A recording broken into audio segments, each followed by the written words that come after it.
Bugungi kunda barcha sohalarda bo'lgani kabi gaz tizimida ham raqamlashtirish texnologiyalari keng qo'llanilayotgani iste'molchilar uchun qulayliklar yaratyapti.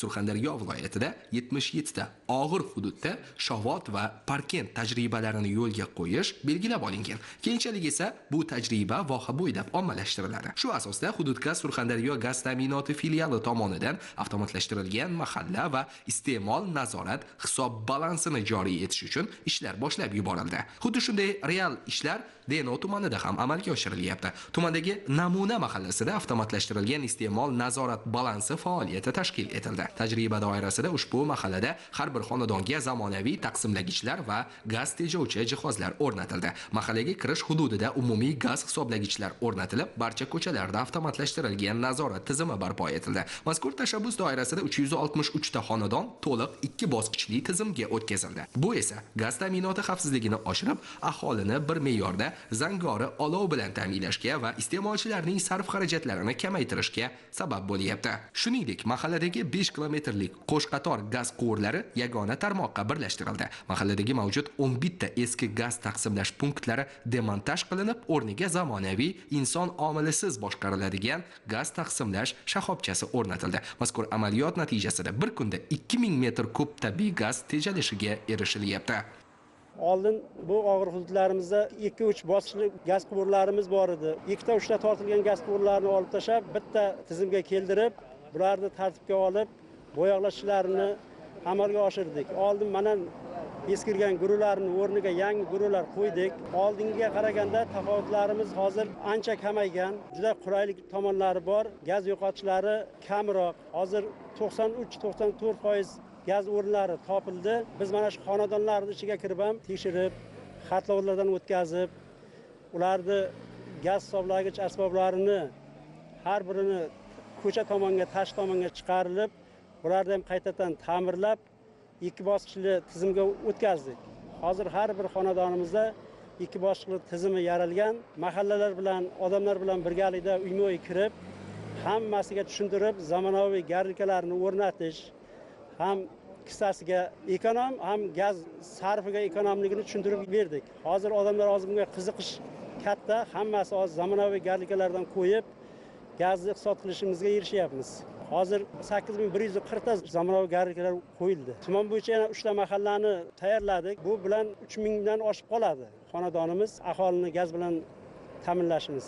Uzun tumani Do'stlik mahallasida ham avtomatlashtirilgan mahalla tashkil etildi. Ta'kidlash kerakki, tumanning barcha mahallalarida avtomatlashgan mahalla iste'mol nazorat balansi shakllantirilishi natijasida texnologik yo'qotishlarning oldi olinmoqda.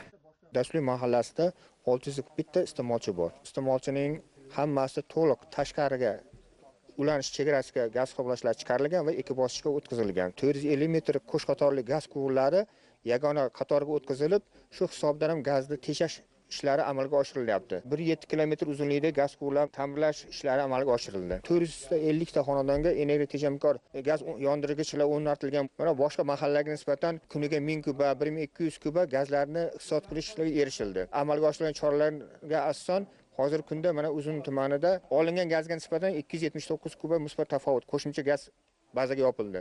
Shovot tajribasini Uzun tuman Do'stlik mahallasi yakunlaganimizdan so'ng biz Yangi shahar mahallasida Bahor Tojik qishlog'ini shu ishlar amalga oshirishni rejalashtirganmiz. Ushbu qishloqda 280 ta xo'jalik bo'lib, hozir kungacha 280 ta xo'jalikda hammasi to'liq gaz hisoblash asboblari 2 bosqichga o'tkazilgan va ulanish chegarasiga chiqarilgan. Ushbu mahallada xonadonlarni 2 bosqichli tizimga o'tkazish orqali eskirgan yuqori bosimli gaz punktlari zamonaviy qurilmalarga almashtirildi. Jumladan, yer osti gaz quvurlari yer ustiga chiqarildi. Filtr va zamonaviy zulfin hamda jo'mraklar o'rnatildi. Xonadonlardagi eski gaz jihozlari energiya tejamkor yondirgichlarga almashtirildi. Ma'nan eskirgan gaz quvurlari estetik jihatdan tartibga keltirildi. Mahallamizda 4600 nafar fuqaro yashaydi va bundan 855 ta xonadon bor. Shundan 641 ta xonadonga tabiiy gaz ta'minlangan. 2 oyning ichida tejamkor garalka qo'yildi va bu misol 10 kubani o'rniga 5-6 kuba berilyapti. Va bu oilaviy byudjetga ham yordam bo'lyapti. Quvurlar hammasi ta'mirlanib, nazoratga olingan. Muhimi, bu tizim orqali har bir mahallada tejalgan tabiiy gaz hududdagi yangidan tashkil etilayotgan tadbirkorlik subyektlari faoliyati uchun qo'l kelmoqda. Shuning barobarida aholi bandligi ta'minlanishiga ham erishilmoqda. Bizga gaz bilan ta'minlanganligi juda ham qo'l kelmoqda, chunki aholimiz, tadbirkorlar juda ham ko'p. Shundan kelib chiqib aytsak, hozir bizning do'stlik mahallamizda 300 dan ortiq issiqxonalar mavjud. Issiqxonalarni isitish tizimi shu gaz bilan bog'liq bo'lganligi sababli fuqarolarimizga qo'l kelmoqda. Mana shu manba orqali har bir xonadonning daromadi oshib kelmoqda. Ma'lumki, Hisor mamlakatimizdagi eng baland, eng uzun tog' tizmalaridan hisoblanadi.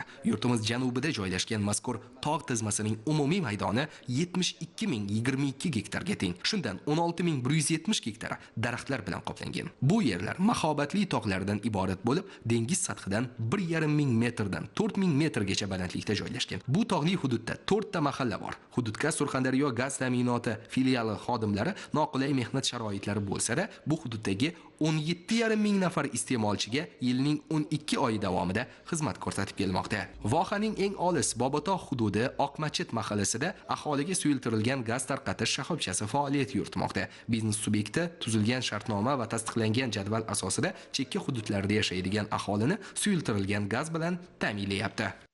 Uzun tumanida 51 ta mahalla mavjud bo'lib, 31.225 tonna suyultirilgan gaz bilan ta'minlangan iste'molchimiz mavjud. Ushbu iste'molchilardan hozirgi olis, tog'li va og'ir hududdan biri bu Bobotog' hududi bo'lib, Bobotog' hududida 3230 ta iste'molchimiz mavjud. Bir oyiga 60 tonna gaz tarqatib beradi. Ushbu iste'molchilar har 30-35 kunda suyultirilgan gaz bilan ta'minlanib kelmoqda. Aholi ham uzoq hududlarda yashovchi fuqarolar e'tibordan chetda emasligidan mamnun. Oqmachit mahallamizda xizmat yaxshi o'zimizda. Mashina bilan olib boradi, mashina bilan olib kelib beradi, plastik bilan beradi. 32 mingdan biz gaz ballonlarini olamiz. Kamchiligimiz yo'q. Bu bolalardan biz nihoyatda xursandmiz.